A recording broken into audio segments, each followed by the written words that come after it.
YUMIN from YUMIN Primary School. So now we'll continue summarize what have we learned in the past. Although we already learned a lot about the ordinary differential equation, but we have to learn more. Okay, so just one thing. Let's revise what have we learned. Okay, first time we learned about the functions, how to know is it linear, homogeneous, constant, coefficient, ODE or PDE, and what order is it. The other time we learned about the separable differential equation, then total differentiation, then integrating factor, at last but not least, whereas we ended, okay, characteristic equation. Okay, so last lesson we compared the characteristic equation and the separable differential equations. So what's so special? Have you noticed one special thing? Okay, so for this, at first is the ordinary differential equation, that's the problem. If at first the ordinary differential equation, then after we use the characteristic equation, it just becomes an algebraic equation that we will have to solve. From so complicated become just an algebraic equation. Okay, so here for this lesson, since last lesson we compared the characteristic with the separable differential equation, so now we're going to compare the total differentiation with the IF, integrating factor. So let's see. These two,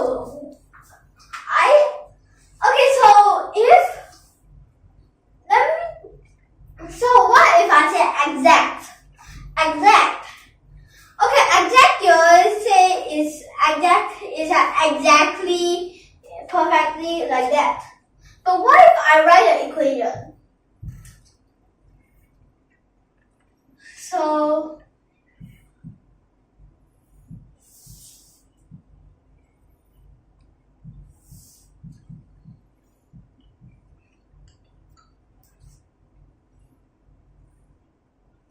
it should be a negative sign.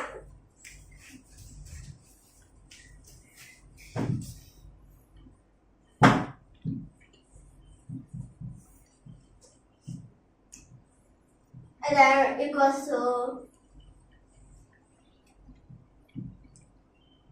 like this. So like this. What's so special? Okay, the special thing is you can use total differentiation as a method.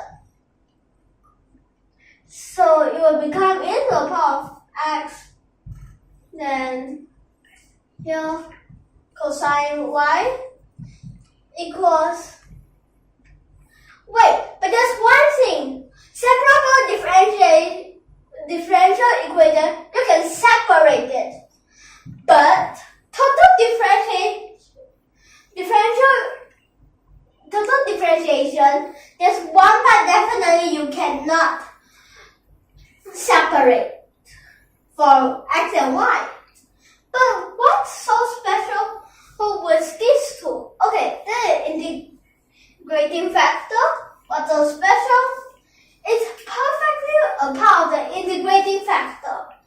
So, this integrating factor, you might think that it just turns the y prime whatever, but have you noticed one thing? If it becomes like this, it's similar. So this is what we'll get. By the way, what do we call this? What? Exact differential form. So this part, let me just write it down.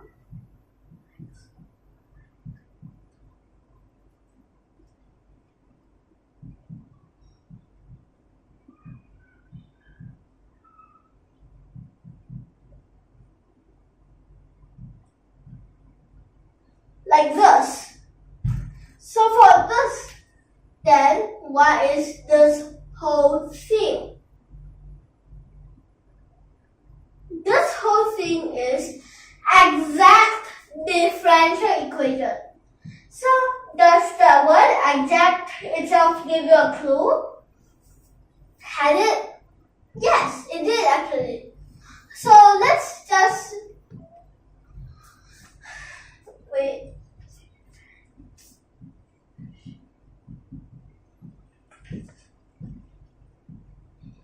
Had this remind you of something? X plus 3 equals to 10. So this is the equation, right? Equation.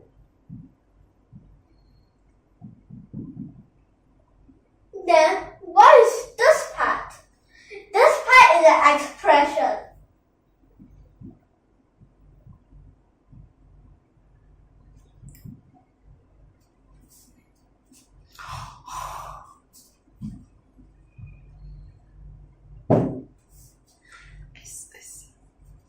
Wait. This is expression. Similar to this part, this whole thing is the exact differential equation. Well, this part is just an exact differential form. Similar, right? And perfect equation. But the only difference is that this is an expression, we just call it a form. So, well, this part, what is this part called? F. So what's so special about F? Okay, F is a function, in this case, F is a function of X and Y. So here, this is the potential function, and then we always say is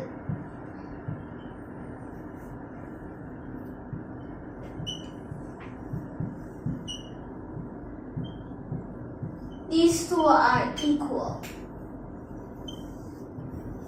Okay, so here first, the total differentiation, and how do we get it? Okay, so for the total differentiation, we have the relative change, which is the increase, or sometimes we call it the decrease, but mostly we call it the increase even if it's negative.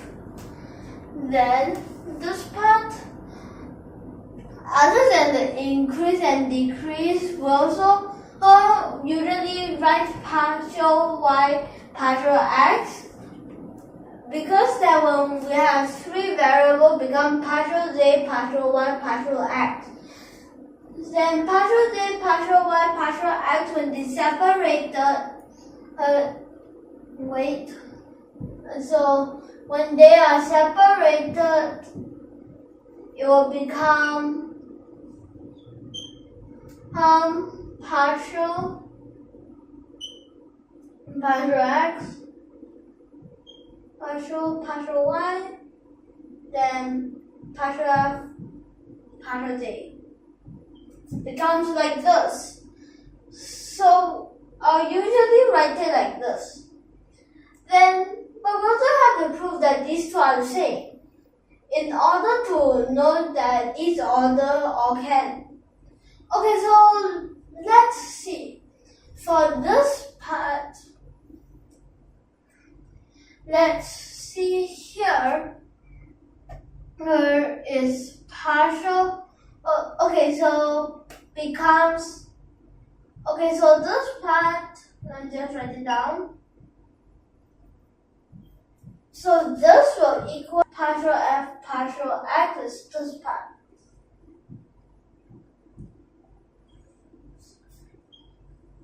Which is equals to e to the power of negative e to the power of x sine y. Okay? Then after like this,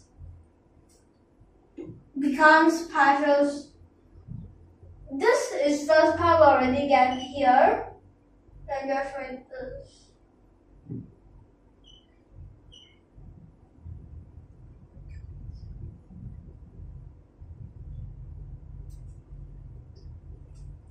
So this, which is this part.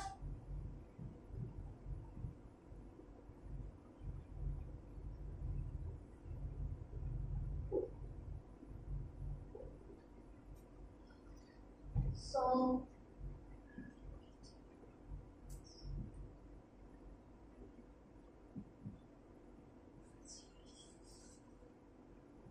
So let's see, are these two the same? Okay, these two are the same, so this is true. So for the next lesson, we'll continue with this total differentiation and plus this part. Actually, we can say about this is sufficient or necessity. So this is actually, as these two are both equal, means that partial square f over partial y partial x is equal to partial square f over partial x partial y is